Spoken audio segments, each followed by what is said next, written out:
সবাইকে শুভ সকাল। আমার আরেকটি কুকিং ব্লগে তোমাদের সকলকে স্বাগত। আমার আজকের রেসিপি দুধের হালুয়া। দুধে শুধুমাত্র 2 চামচ দই দিয়েই তৈরি করব দুধের হালুয়া। একটা ইউনিক রেসিপি, আশা করছি তোমাদের খুবই ভালো লাগবে। তো চলো ভিডিওটা স্কিপ না করে দেখো, তাহলেই বুঝতে পারবে। দুধের হালুয়া তৈরি করার জন্য আমি প্রথমে নিয়ে নিচ্ছি এভাবে একটা কড়াই, আর এটাতে দিয়ে দিচ্ছি 500 গ্রাম দুধ।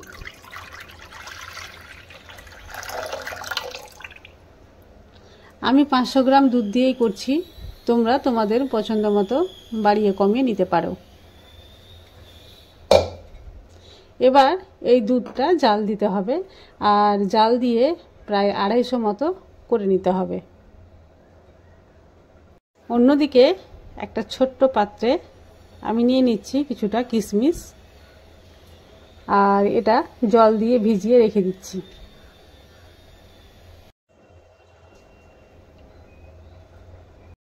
এবার গ্যাসের ফ্লেম অন করে দুধের কড়াইটা আমি গ্যাসে বসিয়ে দিচ্ছি। দুধটা এইভাবে অনবরত নাড়তে হবে, আর গ্যাসের ফ্লেমটা মিডিয়াম টু লোয়েই রাখতে হবে।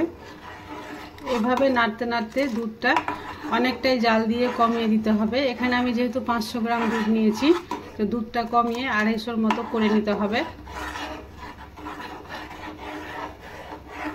দুধটা সেই দিকে গরম হচ্ছে বা দুধটা জাল দিয়ে মেরে দেওয়া হচ্ছে। এবার আমি অন্যদিকে এই বাটিতে নিয়ে নিয়েছি সামান্য দই, আর এটা টক দই। আর টক দই খুব ভালোভাবে আমি ফেটিয়ে নিয়েছি। দুধের যেহেতু আজকে হালুয়া করব, তো সেই হালুয়াতে এই টক দইটা অবশ্যই লাগবে। তো দুধের হালুয়া আমরা সাধারণত চালের গুঁড়ো বা গমের গুঁড়ো এগুলো দিয়েই করে থাকি, কিন্তু আজকে আমি দুধের হালুয়াটা তৈরি করব দই দিয়ে।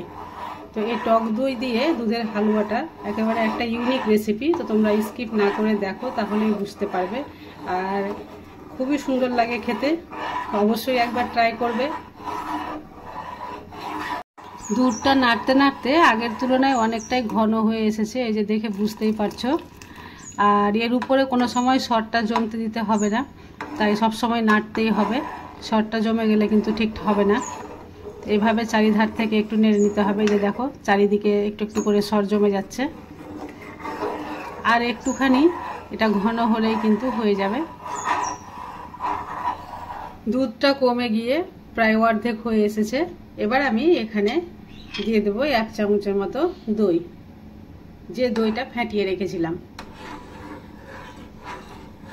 দই দিয়ে এভাবে নাড়তে থাকবো। কিছুক্ষণ পর পর দইটা দিতে হবে, একসঙ্গে সবগুলো দই দিয়ে দিলে হবে না।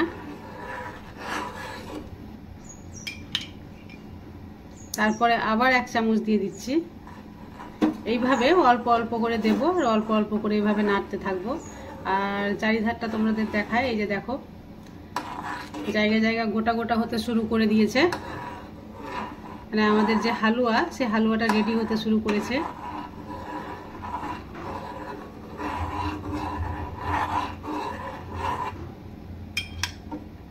আবারও একটু দই নিয়ে এখানে দিয়ে দিচ্ছি।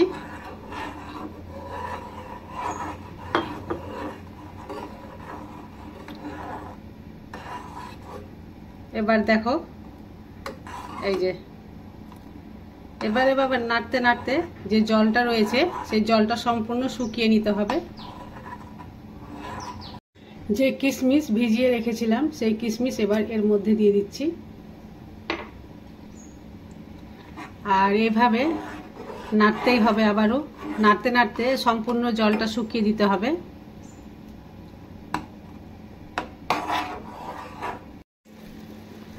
এভাবে নাড়তে নাড়তে দেখো আগের চাইতে অনেকটাই জলটা শুকিয়ে এসেছে, আর এটা অনেকটা ঝরঝরে হয়ে গেছে, দেখে বুঝতেই পারছো। আর একটুখানি জলটা শুকাতে হবে। এবার আমি এখানে দিয়ে দিচ্ছি 3 টেবিল চামচ চিনি। চিনিটা তোমরা তোমাদের স্বাদ অনুযায়ী দেবে।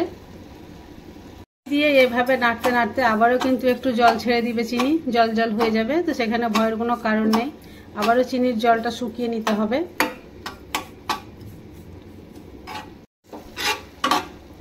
এটা শুকনো হয়ে গেছে, এবার আমি এখান থেকে এটা উঠিয়ে নিচ্ছি, তবে এখনো কাজ বাকি রয়েছে। পরের প্রসেসটা পরে দেখাচ্ছি, আগে এটা উঠিয়ে নিই। আবারও কড়াইটা ধুয়ে নিয়ে চলে এসেছি, আর এখানে আমি দিয়ে দিচ্ছি সামান্য ঘি।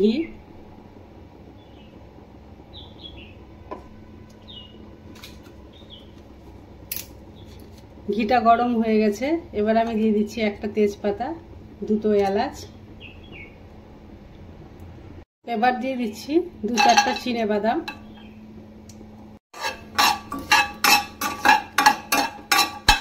একটু এইভাবে ভাজা ভাজা হলে দিয়ে দিচ্ছি 2 টেবিল চামচের মতো সুজি।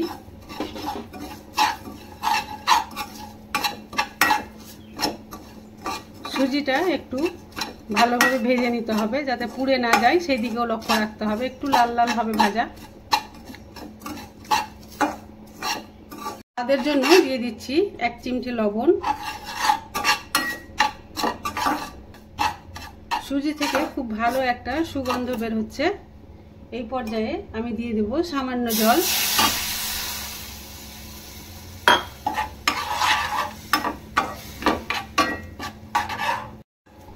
জল দেওয়ার পরে দেখো শুকিয়ে চলে আসছে, এভাবে শুকিয়ে যাচ্ছে। তোমরা এমনি সেই পোলাও মানে হালুয়াটা করতে পারতে আর কি। তো আমি এখানে হালকা সুজি অ্যাড করলাম, কারণ হালুয়াটা যাতে সফট হয়। এবার যে হালুয়াটা করে রেখেছিলাম সেটা এর মধ্যে অ্যাড করে দিচ্ছি। সুজির সঙ্গে দুধের এই হালুয়াটা মিক্স হওয়ার জন্য হালুয়ার টেক্সচারটা আরও সুন্দর হয়ে যাবে আর একেবারে সফট হয়ে যাবে। হালুয়া রেডি হয়ে গেছে। কতটা ঝুরঝুরে আর পারফেক্ট তৈরি হয়েছে দেখে বুঝতেই পারছো। এবার একটু সাইডে খেলিয়ে রেখে দিতে হবে এইভাবে, আর গ্যাসের ফ্লেমটা বন্ধ করে দিচ্ছি। ঠান্ডা হলেই সেট হয়ে যাবে। এই ধরনের সহজ সরল রেসিপি আমি প্রায় প্রতিদিনই তোমাদের সঙ্গে শেয়ার করে থাকি। তো আমার রেসিপি তোমাদের ভালো লাগলে প্লিজ চ্যানেলটি সাবস্ক্রাইব করিও, আর আগে থেকে সাবস্ক্রাইব করে থাকলে তোমাদের জন্য রইল অসংখ্য ধন্যবাদ। দেখো এই ধরনের কতটা ঝরঝরে হয়েছে হালুয়াটা দেখে বুঝতেই পারছো। শুধুমাত্র দুধ আর দই দিয়ে যে এত সুন্দর একটা হালুয়া করা যেতে পারে ঝরঝরে, তো তোমরা না করলে হয়তো বিশ্বাসই করবে না। আর এর স্বাদ একেবারে অপূর্ব স্বাদ, বলে বোঝানো যাবে না। তোমরা অবশ্যই একবার ট্রাই করে দেখো, আর কেমন হবে আমাকে কমেন্টে এসে অবশ্যই জানাবে।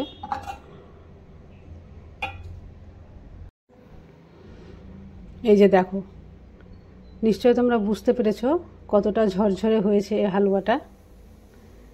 তো আজকের রেসিপি তোমাদের ভালো লাগলে প্লিজ একটা লাইক করে দিও, আর বেশি বেশি করে শেয়ার করিও। অবশ্যই কমেন্ট করবে, কমেন্ট করতে যেন ভুলো না। আজ তাহলে এই পর্যন্তই, আবার আসবো অন্য কোনো ভিডিও নিয়ে। ততক্ষণ পর্যন্ত তোমরা সবাই সুস্থ থাকো, ভালো থাকো।